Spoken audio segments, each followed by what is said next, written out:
No more Trae Young hate will be tolerated. Trae Young is single-handedly with this Atlanta Hawks team that is not as good as they were last year, and that's kind of a mixture with the East being a lot more packed than it was last year. Trae Young is still the best point guard in the NBA, in my opinion. And today I'm going to be convincing you on why he is a better point guard than Luka Doncic, than John Morant. Steph Curry's a whole different kind of story, because this year he's not playing as kid, but we know he is the quote-unquote best point guard in the NBA right now. But generally, when you talk about this year and who's better, him or Ja or Luka, I think it's Trae Young indefinitely. And the reason I believe that is due to the fact that Trae Young has something that these other players don't have, and that is control.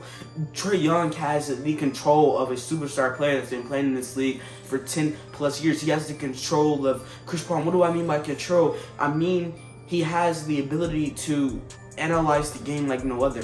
His IQ isn't quote-unquote as high as people say it's supposed to be, with him averaging 9.6 assists per game, but generally Trae Young has one of the highest IQs when it comes down to knowing when to attack. He always attacks towards the end of the game. He saves his energy. You'll kind of tend to see him be less. I think in the first quarter he usually kind of goes crazy, and then it's like second quarter, third quarter, there are times where he goes crazy as well, but it's like you see like him trying to analyze the game. If they need scoring, he'll try to score, but if not, it's like, okay, we may wait a little bit and see and try to get some assists and try to get the team going, because hey, if I drop 16 points in the first quarter, Luka Doncic, if he dropped 16 points in the first quarter, he's going to try to stay high. He's going to try to drop 16 in the second.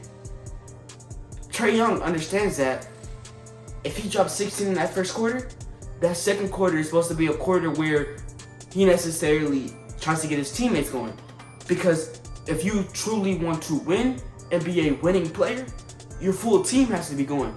That's a main part of analyzing the game and making adjustments. Is if you know you had a big first quarter, see if your team can get going.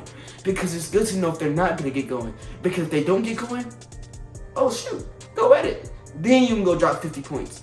But if you can get your full team going, it doesn't just have to be you, it's totally fine with dropping 16 points in the first quarter and finishing the game with 35. This is the growth of D-Book. This is what great players do. They have big first quarters, but generally they tend to slow down in the new coming quarters to kind of see what's going on. It's totally fine. Like we saw D-Book the other day to have like a big first quarter, I think 22 points. He ended off with 35. It's nothing wrong with that because he got his full team going. That's the way that you actually have to play the game of basketball. And I'm seeing, like, I know it's a little thing, like this thing I'm going on who ran about is so small, but in my eyes it's so big, because if you can grasp little things like that while playing the game of basketball, you have the potential to grasp big things. Because the little things are the ones that hurt. Big things are easy. Learning how to, everybody, learns how to draw fouls. Anybody can do that just fine. But can you learn to do the literal things, the smaller things that lead up to big impact? That's the things that I'm looking for, and this is why Trae Young has something that these other players don't have. I know Trae is coming off of a game, and I know it's a bad time to talk about him, but he's coming off a game against the Pacers where they did win, but in fact he shot 4 for 13, or I think 3 for 14 from the field, or 4 for 13. I'm sure that he shot 4 for 13 from the field, which was a little iffy, but Trae Young was able to drop 14 points. Bad game on the offensive side, but there's two sides to offense, and on the playmaking offensive side, he had 16 assists.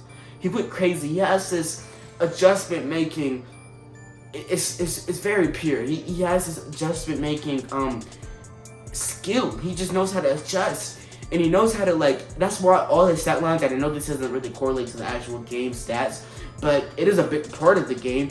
And every single bad shooting game he has, he'll have over 10 assists, because he knows how to adjust. He knows that the offense is, or the defense is, watching him on offense at all moment. He knows that nobody's going to be giving him no types of passes. Nobody's going to let him do what he does and shoot an open shot. Like, nobody's going to do that. He knows that. And he knows how to get down low. For some reason, it's like in his brain to get this one little dribble move, get down low, get that floater. That's what's good about Trae Young. He knows how to adjust in full full speed of the game, going fast, just be able to slow the game down. You come on your right, come to your left, move, see the big, throw the lob, or maybe move and you see the big, not going for the lob, shoot a floater, adjust, see the help coming from the right side, being able to pick up there and pass it to the corner. He sees the corner has it, but this dude's retreating, so he goes around the screen, comes back up to the top and hits the three. That's the things that create great players. When it's being able to just adjust in little time while also being able to adjust in quarters, like I said, mentioned earlier, being able to adjust in, the brink of a quarter, just being like, oh shoot, I had 60 in the first team, my team can go, oh they can't, all right, I'm gonna go drop 50. That's what makes greatness. That's what a great player is. And I just wanted to go on a little rant about Trae Young, and this is one of the main reasons why I think that he's better than Ja Morant and better than Luka Doncic, because on a level of up here, I think he's a little bit more smarter, and he's maybe not more smart. I think Luka Doncic is more smart, but skill-wise, Ja Morant has the skill. Luka Doncic doesn't have the skill that neither of these players have, but he has the brain. But Trae Young is just more mature in every single aspect of the game of basketball, even on defense, and it just puts him on a different tier. I know the Atlanta Hawks are 38 and 37 currently. They're the 10th seed. They will be in the play-in tournament. I believe they will. Maybe they can jump up a little bit of spots and get a little bit higher in that play-in tournament.